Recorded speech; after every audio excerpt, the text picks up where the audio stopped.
All right, I think we can go ahead and get started. So welcome everyone to the Careers in Urban and Municipal Planning panel.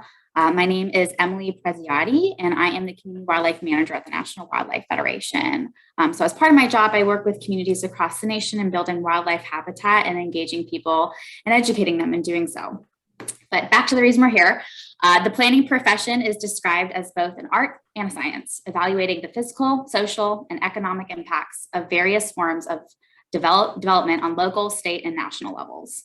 And in recent years, urban planners have been particularly concerned with addressing climate change, community resilience, aging infrastructure, environmental justice, and societal equity. These four professionals who join us here today each work in the overall field of urban planning, yet they work in government, nonprofit organizations, as well as for-profit businesses. We will begin by introducing the speakers and asking them each to share a bit about their career paths, how they got to where they are now, and to give their advice for today's students.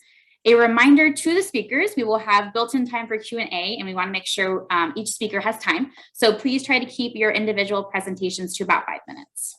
We will start with Antonio Carriere. Antonio is the senior level urban planner for Atlas Technical Consultants. His focus is on community needs and develops short-term and long-term solutions to improve and revitalize forgotten communities. Antonio has based his entire career on researching sustainable and resilient built environments that enhance the quality of life for everyone, especially those disadvantaged, to find solutions to keep people safe, connected, and productive. In addition, he is a professional transportation planner with experience in national transportation policy, regional planning, and local government. Before joining Atlas Technical Consultants, Antonio served as the Carriere, sorry if I'm mispronouncing that, which I'm sure I am, section director for the American Planning Association, and he serves as the president of the board of directors for the National Alliance on Mental Illness. Currently, Antonio is finishing his doctorate in public policy and urban affairs from Southern University and A&M College, where he received his master's degree in public administration. He earned his bachelor's degree in political science from Loyola University. Antonio, please tell us a bit more about your career path and your advice for young planners to be. Emily, first, let me thank you for allowing me to be here. Thank you and David. Shout out to my cohort, Ebony Hall, Dr. Ebony Hall. I would say my career path was a little non-traditional than most. I didn't go to urban planning school. I didn't even know what urban planning was when I was graduated from college, letting on before college, right? When it got to my senior year, I had everything planned out. You know, they say if you want to, make God laugh, tell him your plans, right? So the whole thing for me was to go to law school. And I just fell out of it. I wanted to go, but it was something that just didn't happen. Then I, decided to get my master's, and now I'm working on my doctorate. But I say that planning kind of found me. I didn't know what it was. I was given the opportunity to intern with a local municipality in the planning department. And that's where I learned about planning. That's where I had hands-on experience. From then on, I fell in love with it. Since then, I've gone on to regional planning, from local municipality to regional planning. Now I'm in the private sector, where I, have projects ranging from local municipalities to national projects. So I've kind of, touched on, had my hands on several different types of governance within planning within a short amount of time, but it's been an experience nonetheless. Yeah. Wonderful. Thank you so much, Antonio. Next, we'll hear from another Jaguar, Ebony Hall. Ebony oversees a new initiative to develop and implement American Forest's mission into academia. She creates awareness of urban forestry career opportunities for students, changes how students learn about urban forestry, and uses scientific research to achieve tree equity. She also works with academic institutions nationwide to expand urban forestry programs and courses, increase awareness of urban forestry as an interdisciplinary field, and provide resources for career paths in urban forestry. Eboni is committed to providing innovative and effective approaches to share technical information with non-technical audiences by linking the information to and implementing practices and communities it will impact. Hall graduated from Southern University and A&M College, the University of Georgia, and Texas A&M University with degrees in urban forestry and natural resources. Take it away, Eboni. Thank you, Emily, and thank you for having me here today. I am going to share my screen with you.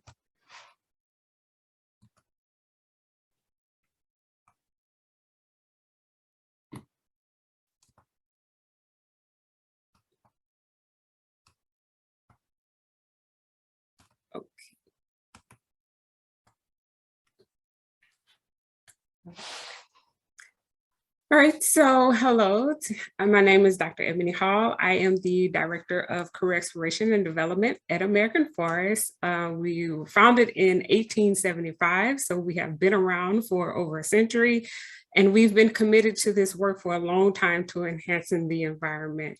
We're actually the oldest nonprofit conservation organization in the United States. And so I started my journey in urban forestry and majoring in urban forestry, and I conducted research on urban wood reuse at Southern University in Baton Rouge, Louisiana. And then I moved on to major in forest and ecology at the University of Georgia, where I conducted research on the impacts of invasive hemlock woolly adelgid insect on keystone woody species in the overstory and understory of the Southern Appalachian Mountain regions, and how that insect is impacting changes in the microclimate in that region. I then moved on to major in ecosystem science and management at Texas A&M University, where I conducted research on how extreme weather events such as drought and heat, which we're experiencing across the nation and even globally now, and how that influences the survival of trees across urban landscapes. So how did I get here? I started off as an apprentice at Casey Trees in Washington, D.C. That was my first real type of job experience after graduating from college. It was a 6-week job training program. I mean, a 6-month job training program. And so that was really where I got to implement like the textbook knowledge that I learned into the workplace. Then I moved on to be a claims adjuster, something totally outside of urban forestry at the Office of Risk Management, but it was something that, it was just an opportunity that I took advantage of. Then I moved on to be an urban planner with the City Parish Planning Commission in Baton Rouge, Louisiana, and moved on to be an urban forester / planner with the District Department of Transportation through the Urban Forestry Administration, or division, which is referred to as now. I then became a high school teacher where I taught AP Environmental Science and Biology. And I am currently the Director of Career Exploration and Development at American Forest. And what I want a lot of students to understand is that you have to climb that career ladder. You're not going to start at the top, but you have to start somewhere. So what do? I wear many hats working for a nonprofit, but today I'll talk to you about my work as it relates to urban planning. And so at American Forest, we envision a world in which the significant environmental, societal, and economic benefits of urban forests are fully realized and equitably available to all people. Trees are vital to our health and wealth and our climate resiliency. However, a map of tree covering cities is too often a map of income and race. And so we kind of see this with a lot of historical policies such as redlining. And so trees are sparse in low-income neighborhoods and some neighborhoods of color. And so we strive to create tree equity so that everyone, no matter who you are, no matter what color you are, your age or anything, that you can enjoy the benefits that trees offer in every city. So to quantify these inequities, we developed Tree Equity Score. It's a suite of tools used to measure how well a neighborhood or municipality is ensuring the benefits of urban tree canopy, are reaching low-income communities, populations of color, and other populations that are particularly susceptible to extreme heat and other conditions. And so a score from 100 means that the neighborhood does not have a tree canopy gap. And the lower the score, or the closer it is to 0, the higher the priority is for tree planting. And so with career exploration and development, it's a new initiative that I developed at American Forest because many youth are not aware of career opportunities that are available in urban forestry and related fields. So I created this initiative to build school to industry partnerships that will address the different challenges to educate, to retain, to recruit, and to train different skilled workers. And so it starts with K through 12 education and teaching youth about career opportunities through experiential learning, and also making students aware of career paths in urban forestry, regardless of their educational background. I'm also developing a tree equity score curriculum that allows you to design urban greening projects through the lens of an urban planner, while acquiring job relevant knowledge and also work readiness skills to prepare youth for the workplace. And so my advice to students is to be honest with yourself. College isn't for everyone, and you do not have to attend college or graduate from college to be successful. Identify your path, and also take advantage of exploring different schools, opportunities, different subject matters and job requirements that will help you build on the strengths and talents that you have to design the career path that works for you. Be active, get involved in those clubs, those organizations, and volunteer to find out what you like and what you don't like. Find a mentor. You would definitely need someone who's already navigated this landscape to provide you guidance and advice along this path. And finally, work at organizations whose missions align with your core values, your goals, and your interests. That's very, it's very important because it allows you to work with an organization who's contributing to the work that you're passionate about. So thank you all for having me. Thank you, Eboni. That's some fantastic advice. All right, next we will hear from Arnaldo Perez-Negron. Arnaldo is an environmentalist, social entrepreneur, and passionate advocate of the circular economy. Being born and raised in Puerto Rico, surrounded by vast mountains and beautiful beaches, he developed a love for the environment and a strong will to protect it. Now, as a circular economy specialist at Rubicon, Arnaldo focuses on helping customers across the US and finding innovative and technology-driven solutions to divert hard to recycle materials from landfills. Previously, he worked with the sustainability teams of several local governments, including the city of Orlando and Pinellas County in Florida, as well as the city of Norfolk, Virginia. Arnaldo received a Bachelor of Science in Biomedical Sciences in 2018, but he decided to change careers from the medical field to sustainability to pursue his passion, and completed a master's in environmental policy and management from the University of Denver. So take it away, Arnaldo. Awesome. Thank you so much. And really cool to have everybody here. Actually, hearing Antonio, it was pretty cool as well because we share somewhat of a similar background. You know, I also, my career wasn't a straight line. It was kind of squiggly. So like Emily mentioned, I did my bachelor's in biomedical sciences. So I was en route to go to medical school, but I really realized, luckily, that I hated it. It was not my field. It's not what I really liked it. I wasn't really passionate about it. So it took, you know, a lot of hard work and being scrappy to get to where I am. I got a job at Disney because Disney paid for your tuition. And that's how I got my master's degree. You know, I had to, you know, bust my butt and work to get my master's degree in environmental policy and management and be able to do that career change. Just like Antonio, I got my first opportunity in the field with an internship at a local municipality, the city of Orlando. And when I applied to the city of Orlando, I had not started my master's degree. I just had my bachelor's in biomedical sciences.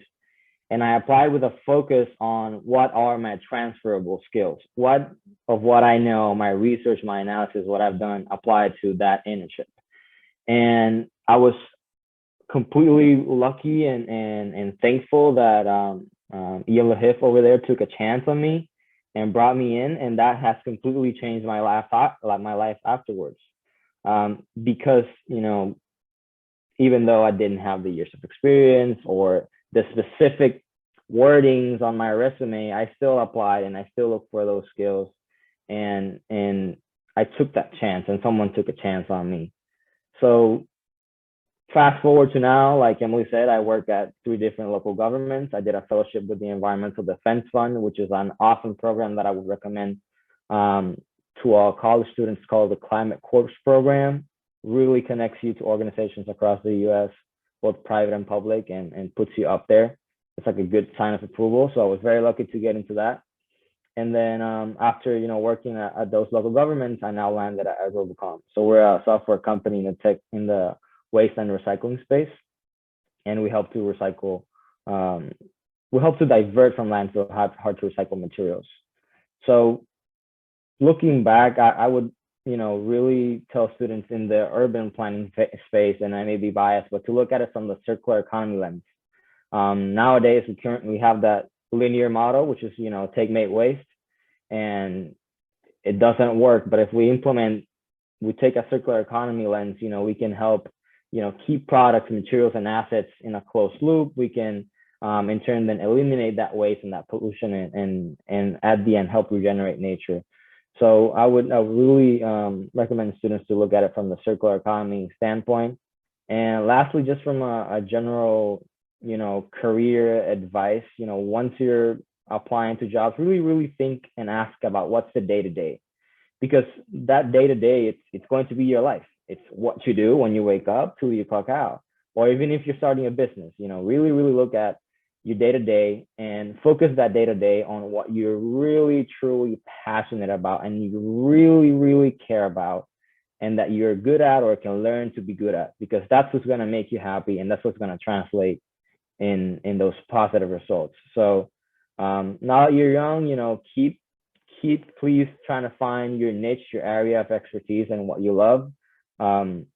Be uncomfortable now, take those risks now that you can, you know, bounce back. You know, I changed careers and I had to bust my butt to do it, but it's possible. You know, it's very possible. And lastly, as much as you work to enjoy, to protect our planet, please also enjoy it as well. Take a hike. Thank you. Great advice. Thank you so much, Arnaldo. All right, next we're going to hear from Phoebe Romero.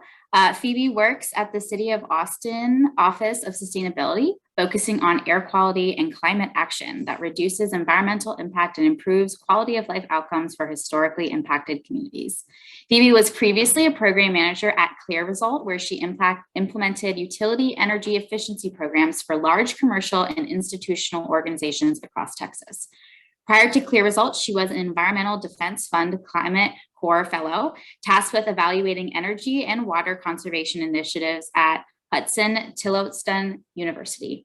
She has a bachelor's in political science and Latin American studies from Brown University, and a joint master's in environmental management and sustainable development from St. Edward's University and Université Catholique de l'Ost. I probably am mispronouncing that as well, but please take it away, Phoebe.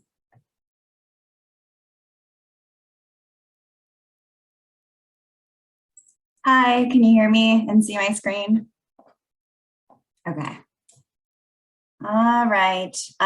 So I'm Phoebe Romero, and I work at the City of Austin Office of Sustainability. I did bring some slides that I'll go over. So my title is Environmental Program Coordinator, and I work on kind of 3 key issues, and that's air quality planning, climate mitigation, which is really coming up with ways to reduce the impact of fossil fuels on our climate, and then climate resilience, which, Eboni alluded to, which is really looking at adaptation, really looking at how we can prepare for changes in climate. So there's an aspect of looking at how natural systems can help with that. And then there's an aspect of emergency preparedness. As we experience more, climate disasters, there's a lot of community effort built around organizing those systems. And so I work across these 3 topic areas. The Austin Climate Equity Plan is one of the bigger projects that I've been working on since I started with the city 3 years ago. So that's the cover, and it's a bunch of different goals and strategies that will lead us to hopefully net zero by 2040. So I mentioned I work in the Office of Sustainability. We have several teams within the Office of Sustainability. We're a pretty small office. It's about 15 people. We work on this, net zero community-wide goal, carbon neutrality.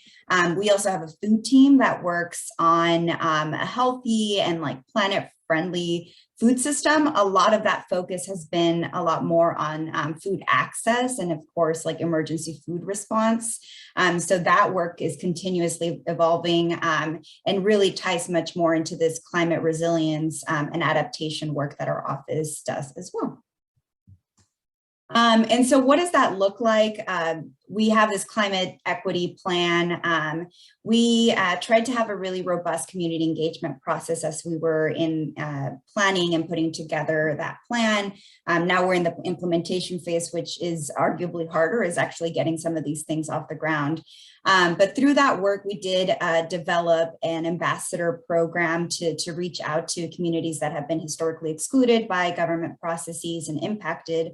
And this is a lot of what we heard. It's what is that connection between climate change planning and community priorities? And a lot of it comes down to understanding that when we're talking about climate change and a lot of this work, we also have to tie it in with a lot of the crises that are going on in cities, including lack of affordable housing, gentrification, displacement, and job opportunities and food access, and how do people get to and from work, and how do we prepare for a changing climate. And so the middle of the sun here is some of the themes that we centered in our planning process. We developed an equity tool that looked at how communities could potentially be harmed or benefited by our planning process. And we're going to be looking to that as we move forward with implementing this. So I studied political science in undergraduate school. A lot of my internship work at the time was focused on education and human rights. And so I spent some time working in Argentina during my study abroad period in Buenos Aires with Amnesty International. And they really focused on indigenous rights and human rights advocacy at the time. And that's really when it wasn't really through my classes that people made the connection between human rights work and environmental work. But that's when I really started making that connection between how all of these things are tied together. And I think now we're starting to have that dialogue of colonization and all of these, things that have led to the crisis that we're at now. But, back then it was just a little bit of kind of garnering that interest at the time. I did end up going to grad school for environmental management and sustainable development, a lot of ecology-based work. And so it wasn't actually until I started really becoming interested in more urban infrastructure and green building that I got basically to where I am now. I did some research in undergrad about rainwater harvesting and what it would look like to put a rainwater harvesting system at my university. I think the EDF Climate Corps fellowship that was mentioned is also a really great opportunity. I did a summer with, or a summer fellowship with a university locally in Austin called Houston-Tillotson University. They're an HBCU. And so I learned a lot about how they don't just advocate for sustainability, but also for environmental justice locally. I worked at a consulting firm and gave out checks for energy efficiency rebates. And then, more recently, the pictures on the right are the work that I do in local government and advocacy and really working with communities. And so have also had a nonlinear path. I taught for 2 years straight out of college before I went to grad school. So I'm also a teacher. I was in bilingual elementary school. So I would say you always have time to figure out what it is you want to do. A lot of times people ask me, like, why was I compelled to do this? Like, was I affected by environmental issues growing up? Like, and the thing is that I never really made that connection until very recently, when I've learned a lot more about redlining and how lack of infrastructure investments have affected communities. I grew up on the border of Mexico and Texas, and this is me in northern Mexico. It's actually an area that's very, very prone to flooding, doesn't have a lot of infrastructure. So I do remember very intense floods growing up, and people actually like having to like take boats across town, like in these sort of like makeshift ways of dealing with these issues. And I also lived right next to like a cement manufacturing plant, and my grandma had to sweep our porch every single day. I was very sickly growing up. I was always coughing, and I'm realizing now that was due to the mold, that was due to the dust. And so it wasn't until I moved to the United States that I stopped getting sick all the time. And so I do realize now how much I was impacted as a child living in poverty, but it's not until now that I made that connection. And so this is hard work. It's going to help you grow, but I really encourage people to get into this work and come into it willing to learn about yourself and not just help the world, but also do some self-discovery. So I'll leave it at that. Thank you so much for sharing, Phoebe. And to all the panelists for sharing your insights and experiences. We're now going to transition to the Q&A portion of the panel. So for any of the attendees, if you have any questions, you can put them in the Q&A box. It should be at the bottom of your screen. But until we get some questions, we'll go ahead and start with some that I have here. Reflecting back on your decision to pursue a career in urban planning, what skills did you consider important then? And do you feel the same way now? Or are there important skills that you were unaware of at the time? And whoever would like to start can go ahead, and then each person can hop in.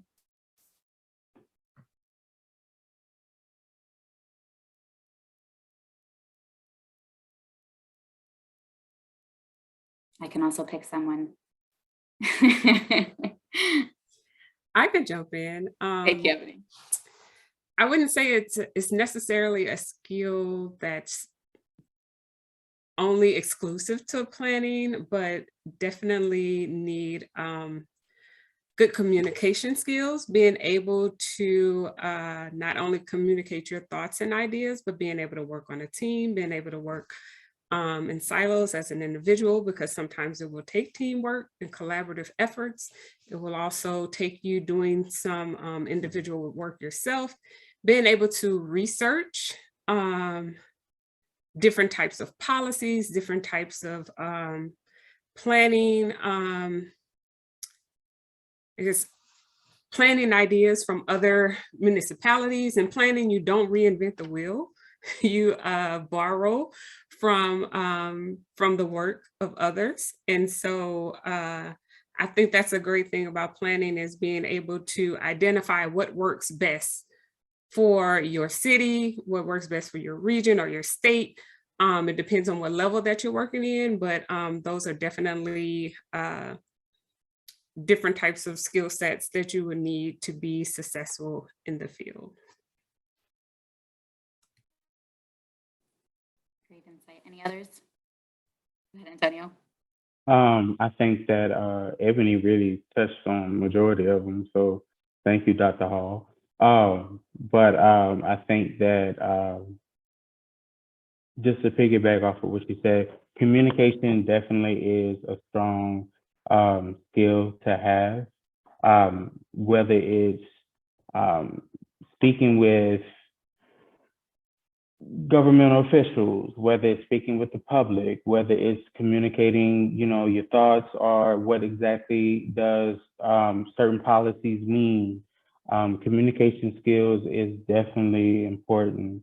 I would definitely say innovation and, you know, use your imagination sometimes. I think planning is so broad that, you know, sometimes we try to scale it down to make it this one thing. But if you incorporate your imagination, it'll make the job much more easier.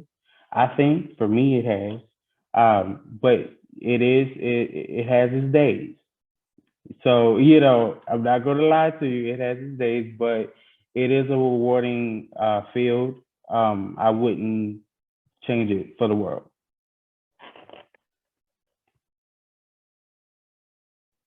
I guess I'll just follow on that note of innovation. I think regardless of the field, and especially here, but regardless of the field, you need to always challenge the status quo. We're facing unprecedented, you know, climate impacts that unfortunately are going to get rougher and harder. So we need that innovation. We need that outside of the box thinking to tackle those growing impacts. And we need to involve those affected in that decision-making process, because often, unfortunately, the communities of lower socioeconomic status are the ones that suffer the worst. So they need to have a seat at the table whenever we make choices that will directly impact them. So I think those two things go hand by hand. We do need innovative solutions and outside of the box thinking, but we need to do it hand by hand by the people that will suffer the consequences. Yeah, I'll add. So I think on the same, following up on communication, there's a certain amount of facilitation skills that I think I've had to really learn to take on. So there's like public speaking, right? And I'm constantly doing speaking engagements, but then there's like having to be in a room full of people that may not agree on an issue and having to facilitate that dialogue to get to maybe not a common agreement on something, but a common understanding of the challenge. I think that is a big part of this job, that it's like harder to, I think it doesn't really quite get taught in school. It's something that you have to learn on the job, but it's a very important part of this. I think persistence as well. When, you know, I work in local government, and I think people tend to think like, oh, government works very slowly. And it does. And I think a part of that is having to be persistent in seeking the change that you want. And that I think it makes, you know, you successful, in that, you know, you can ask for something once and like, or, you know, send out an email, maybe you won't get a response, but you have to like keep asking and like not get discouraged when something doesn't happen right away. So I think that's like a good skill as you're going into things, is that sometimes it requires that like patience and persistence until you get to that end goal. And it's like a process. Thank you all for your reflections. I think all of those are great and much needed skills in the field. So our next question is from Eugenie Lewis. Can you all comment on recommended degree majors, colleges, and programs that would help prepare for your work? And we can go maybe opposite way, or we can start with Eboni again, or whomever. I can start. So Eugene, first thing I would say is, one thing about being a part of the newer generations is you can almost pick any degree that you want to major in and personalize it to what you want to do. So whether it's urban and regional planning, community planning, whether you're in urban forestry, a natural resource, even if you're looking into like public health or public administration, there's a way to cater your career or whatever courses that you take to align with your career path. Even if you're interested in engineering, you can still do some type of urban and community planning as an engineer. It just depends. It depends on what identify your skill set, your interests, your goals, the things that you want to pursue in life. and then look into those different institutions that may have those programs that align with what you want to do. And I think that's the best thing to do. That would have been some advice I would have appreciated when I was looking into institutions to attend. I definitely would have researched in terms of, what I wanted to do with my career and what types of courses I could take to take me down that career path.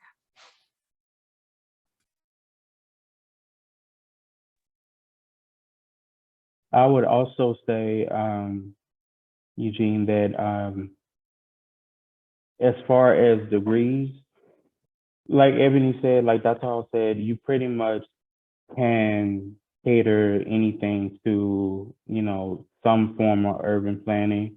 For me, I have a bachelor's in political science.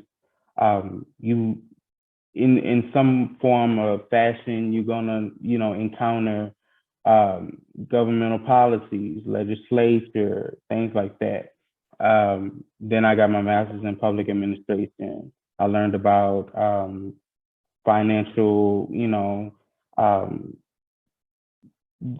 gains and whatnot. I learned about project management. I learned about pretty much things that you would probably do in the public, essentially. And then public policy is what I'm getting my doctorate in. I'm focusing on how transportation policies have negatively affected people of color.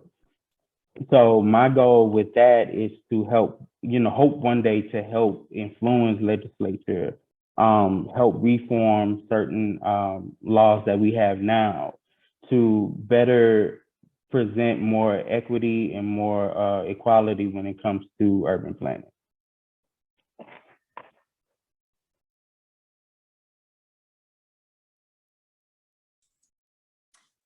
Yeah, I would say, especially because there are so many organizations in any given, city or location that are working on these types of issues, that you can make that connection with a degree or without a degree.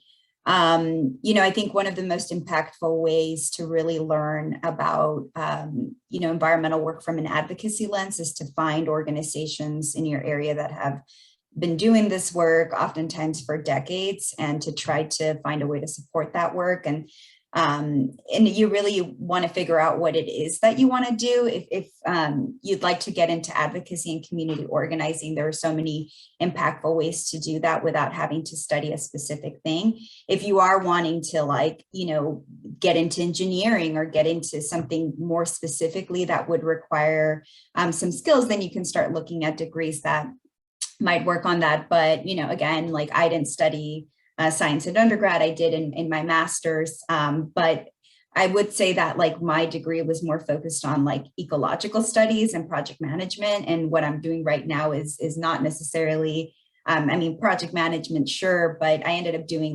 energy and green building for a few years. And I'm still somewhat working on that in my current role. And I did that by going to my local community college and finding a certification class for LEED in green building. And so you can also find outside programs that are targeted and more affordable. I think especially with how expensive school has gotten, I'm always very cognizant about recommending, people getting a master's degree right away without, some form of larger plan, and making sure that they truly need it. In my case, I feel yes, I'm fine with it. I'm still paying off my student loans, and it's something that I've come to accept, but I do kind of give that warning out to young professionals who are interested in this, that there are multiple pathways to enter. I guess I'll just make a plug again for the EDF Climate Course Program. I know that's later on when you're already in college or recently graduated, but it's a paid program, and it's, boots in the ground. You're there working with an organization or a local government in different projects. They match you. It really, really helped elevate my career And I wouldn't be where I'm at without the Climate Corps program. It's very, very important. So I'll make a plug for that. But just in general, you know, we can all take as many classes that we want and read all the textbooks, but and that's my personal opinion, I think we learn the most when we're out there, you know, doing the work. So if just strive and try really hard to get those, you know, working opportunities to actually apply what you've learned. Great, thank you all so much, and thank you for the question. Our next question comes from the chat. How much paperwork is involved in sustainable development? Are there opportunities outdoors, such as surveying sites? And would you say the field is growing and with opportunities for the future? Okay, let me open the chat to look at the question so I can make sure I'm addressing everything. Yeah. So paperwork will probably depend on who you work for. If you work for a government agency, a nonprofit organization, a educational institution. So it just depends. That can vary from anywhere to writing grants and proposals. Also do a lot of paperwork with people submitting like zoning applications or different type of applications for permits or what have you. So it honestly just depends what avenue you choose to take. Opportunities for outdoors, absolutely. You will be doing a lot of surveying. You have to go out and verify a lot of the property. You have to document that through photos as well. You will go to a lot of sites as well, but once again, it depends on what type of company or agency you're working for and the work that will entail. That's why it's important to do that research to see, you know, what works best for you. Will I be at a desk job? Will I be outdoors? Will I be more interactive and on the ground working with people? So that's why it's important to do that research to see, you know, what works best for you. Let's see.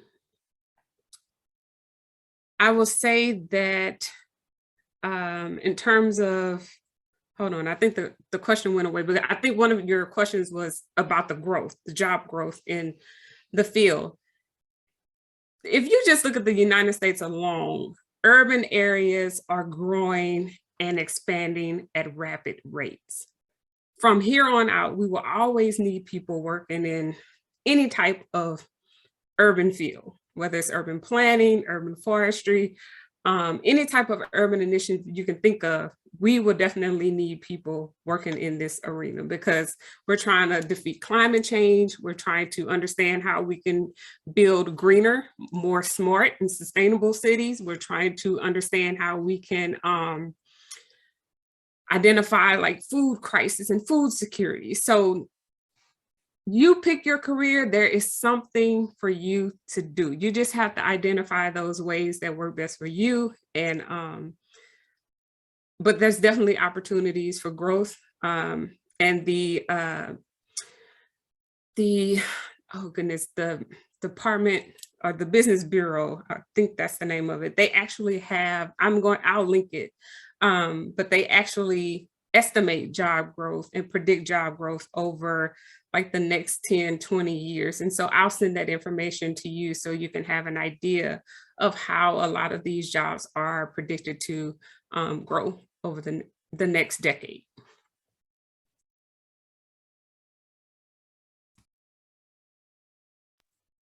Thank you, Eboni. I don't know if there's anything anyone else would like to add. Phoebe?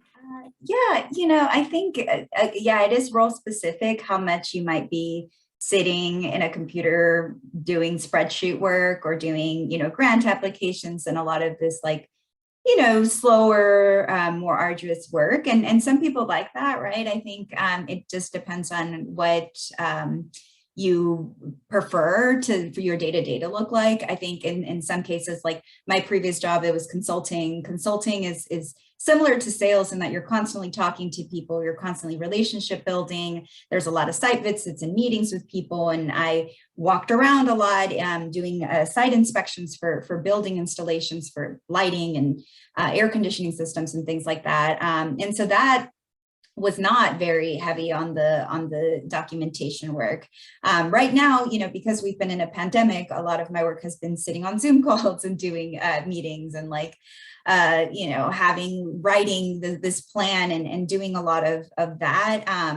But you can definitely make it to where your work is more people interacting with people, or it can be more data analysis, and that's really what you're talking about when you're saying paperwork and making sure to integrate all of these make sure that your documentation is in place. That's a very important part of this work, but there's certainly a lot of opportunity to also be outdoors and do outdoor education. We have a forestry department here that has some education programs. We have a park ranger program that works with young students. And so there's opportunities for both. And I'd echo that, a lot more, whether you're looking at working in government or you're looking at nonprofit or even the private space, a lot more organizations are starting to expand their climate commitments and their environmental commitments. And so whatever field you're wanting to work in, that's related to this work, I would say it's growing simply because people are starting to see the serious impacts of climate change, and therefore, we as a society, we tend to be more reactive than prepare ahead of time. But because of that, we are going to see it expand over time. So I think it's a good field for future purposes.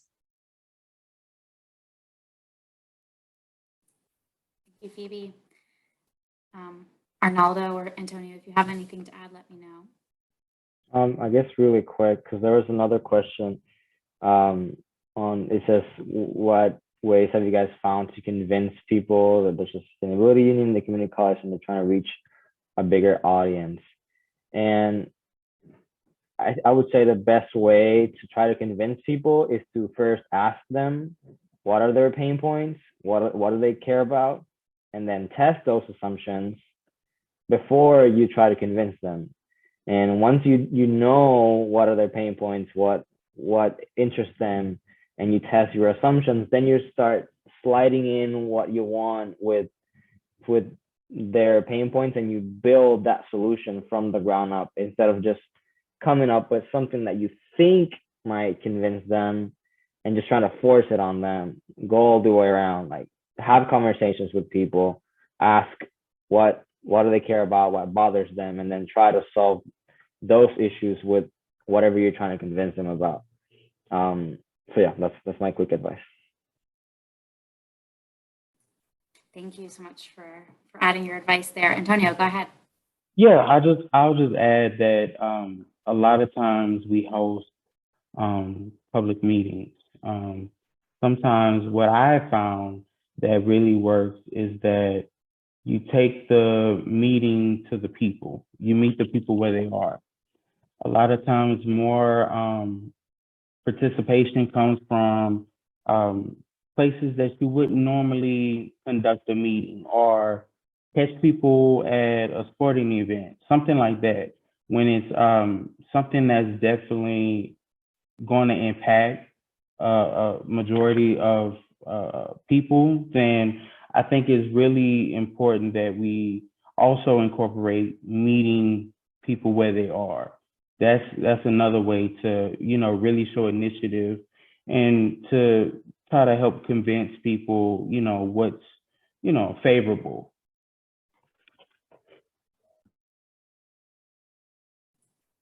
Thank you, Antonio. Eboni and Phoebe, do you want the opportunity to answer this question? And I can repeat it if you need it. I'd echo a lot of what has been said. And I think one thing is, the more that you can get people on your side, right? The bigger the impact that you can make. And so I think in any given effort, you get 3 people talking to the school about an issue, or talking to your organization about an issue, they might be like, okay, thank you so much for your time. But if you manage to get a lot of people on board and you actually start organizing, whether that's, through a petition that has a bunch of signatures, through knocking on doors, in your neighborhood or in your area, and actually trying to make people aware of what you're trying to do, the bigger that you can form like a movement around your issue, the better chance you have of being listened to. And then, and that's in addition to making sure to understand the issue and to understand like the concerns from the group that you're trying to convince, and understanding their pain. Absolutely be ready to respond to whatever concerns may be in place, right? And preparing yourself for that is super, super important. And then I think once you've done that, then there's a lot of groundwork to, show people why it is that you care about an issue, and to actually organize a mass group of people who can help. And that's really how you start making those changes.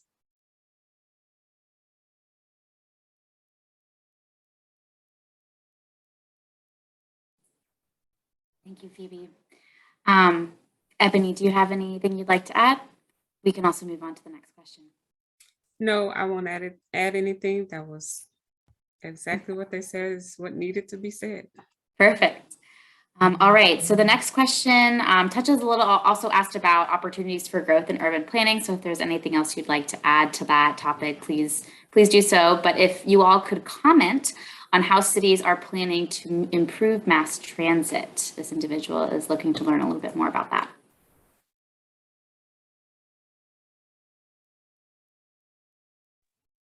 Well, I can say firsthand, I'm working on a project where it's the first in my particular state of Louisiana for bus rapid transit. It'll give more frequent trips, get people to where they need to be.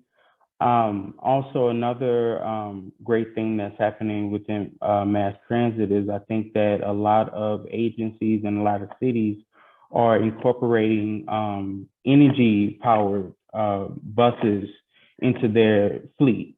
I think we're in the, I think everybody is understanding that times have changed, and, diesel is not good for the environment. So we need to find better ways to, continue servicing our constituents, but at the same time, do it in a more healthier, more viable way.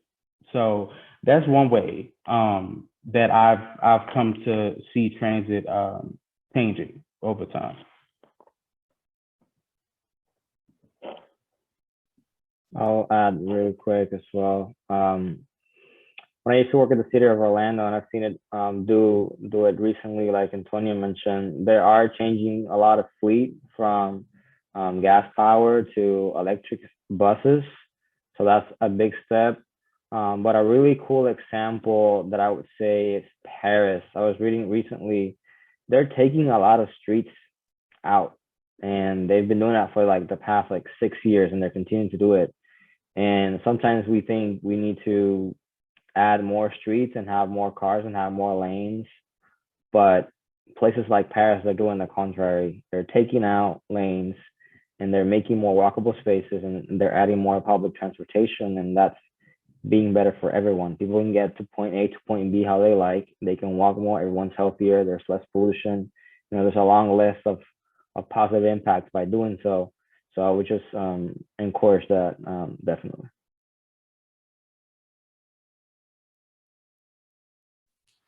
And there are some cool things happening across the nation. But I think the biggest thing is kind of diversifying the many ways that we offer different types of transportation, right? And kind of prioritizing pedestrian traffic, and also being able to remove ourselves from our dependency on fossil fuels and oils for automobiles and for transportation. And so with that, one thing that I like is Elon Musk. He has his underground tunnels, and these tunnels aren't meant for automobiles. They're actually meant for cyclists and those who walk, pedestrians. And so I think if we continue to have alternative ways to provide modes of transportation, especially if it makes us not depend on automobiles as much, and that's happening in different areas because you see a lot of bike lanes are popping up in areas. They're also providing, I think they're called walking paths and biking paths, where they are strictly for pedestrians and those who are on non-motor automobiles. And so being able to provide those options for those who are environmentally conscious, I think that's a great way to not only help the environment, but also impacts our health because it allows us to, get some exercise in at the same time. So a lot of those things and those alternative modes of transportation are definitely being implemented across the nation.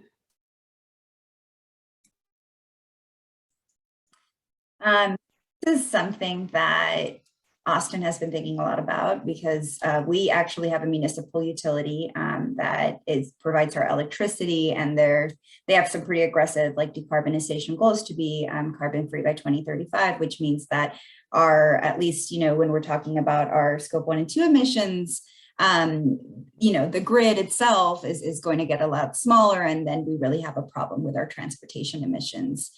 And I think it's really tricky because Austin is a city that has grown very rapidly and was not meant to have this many people. And it's also a city, like many in Texas, that is full of highways that are very congested, and that also has things in a very sprawled design. So very different from some of our denser cities. And that it is just really difficult. We did have a transportation bond that was passed, I believe last year, after many attempts of passing a mass transportation bond.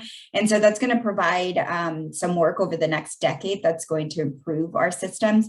There's also electrification, right? And electrifying those buses and electrifying personal vehicles, which gets tricky again, because they're not exactly affordable. So how do you integrate equity into that? And so we haven't figure that out. I think that is the biggest challenge that Austin is facing. But, I think having at least a transportation project that was approved by the residents of Austin and that is taking place, and there's a lot of community effort to ensure that anti-displacement measures are taking place where a lot of these new transit areas will be. And so I have hope. We're working on it. That's actually an area that's hiring quite a bit because of this ongoing work. So if you're interested in that, look at Austin as an area that you could work in the future in transit development specifically. Wonderful. Thank you, Phoebe. We're actually coming to the end of our panel session. So I just want to say thank you so much to all the panelists for joining and for sharing your reflections, your insights, and your experiences and advice for all these young planners to be. We have a 15-minute break before the next session in the conference. So during that time, I would just encourage all the participants to go check out all the colleges and universities and organizations that are in the expo hall. And thank you so much to the panelists and for all that attended today. Thank you so much, everybody. Take care. Thank you.